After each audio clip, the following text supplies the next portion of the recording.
آئیے اس وضاحتی جائزے کا آغاز کرتے ہیں۔ رحیم یار خان کا ارتقاء۔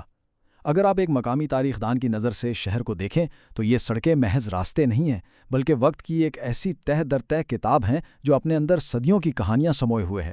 تو چلیں مل کر اس تاریخی سفر پر نکلتے ہیں۔ قدیم کھنڈارات سے لے کر نصف ملین کی آبادی والے شہر تک کا سفر۔ ذرا تصور کریں، ہم ایک ایسی زمین پر قدم رکھ رہے ہیں جو وقت کے ساتھ ساتھ محض ایک تاریخی مقام سے ایک متحرک، جاندار اور گنجان آباد شہر میں تبدیل ہو گئی۔ یہ ارتقاء واقعی حیران انگیز ہے۔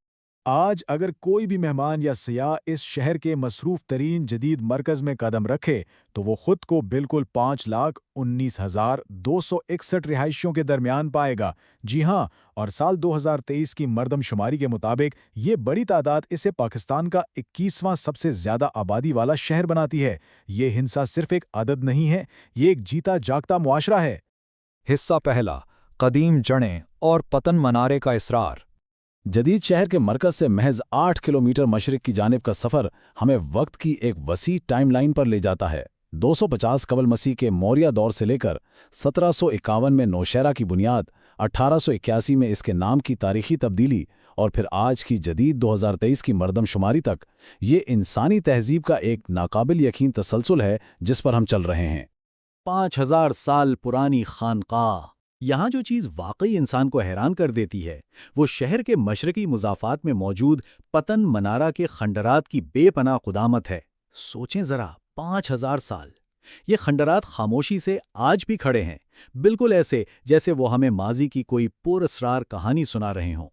دراصل یہ ٹاور ہوکڑا وادی کی عظیم تہذیب کی ایک بہت مضبوط گواہی ہے۔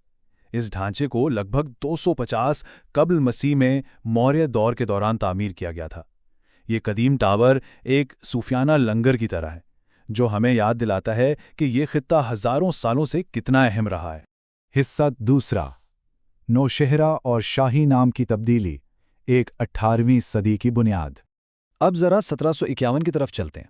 اس وقت یہ علاقہ نوشہرہ کہلاتا تھا اور مغل سلطنت کے صوبہ ملتان کا ایک بڑا اہم اور اسٹریٹجک حصہ تھا۔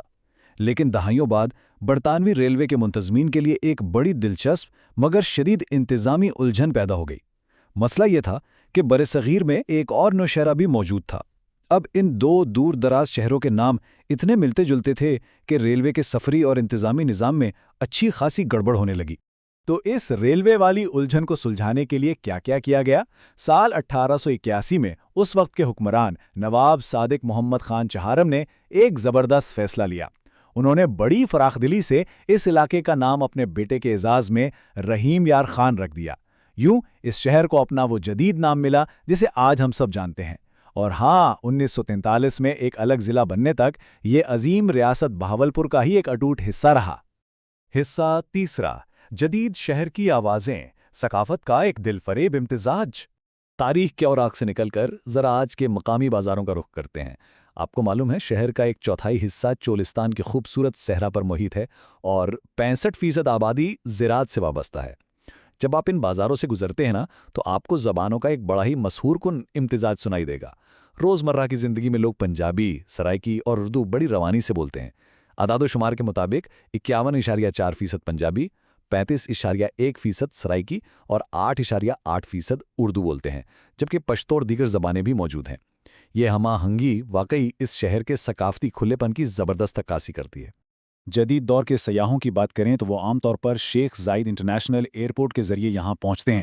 یہ ایئرپورٹ رحیم یار خان کو کراچی، لاہور اور اسلام آباد سے جوڑنے کا ایک انتہائی اہم مرکز ہے اور یہاں سے بین الاقوامی پروازیں بھی چلتی ہیں۔ البتہ ذرائع کے مطابق سال 2025 کے پاک بھارت تنازع کے دوران اسے کچھ جزوی نقصان کا سامنا بھی کرنا پڑا تھا، جو ہمیں یہ بتاتا ہے کہ عالمی سطح کے واقعات مقامی جگہوں پر کیسے اثر انداز ہوتے ہیں۔ کس طرح 5000 سال پرانی ہاکڑا وادی تہذیب کی بازگشت آج بھی 5,19,261 متنوع رہائشیوں کے اس جدید شہر میں گونجتی ہے۔ خیر، جیسے ہی ہمارا یہ وضاحتی جائزہ اختتام کی طرف بڑھتا ہے، یہ سوال ذہن میں ضرور آتا ہے کہ کس طرح پتن منارہ کے وہ خاموش اور قدیم پتھر آج کے اس کثیر اللسانی اور متحرک شہر کو مسلسل دیکھ رہے ہیں۔ ہاکڑا وادی سے لے کر آج کے ان مصروف سڑکوں تک یہ شہر استقامت کی ایک کمال کہانی سناتا ہے۔ کیا ہم اپنے اس جدید سفر میں ان قدیم آوازوں کو محسوس کر سکتے ہیں؟ یہ یقیناً ایک ایسا سوال ہے جو آپ کو مزید کھوج لگانے پر مجبور کر دے گا۔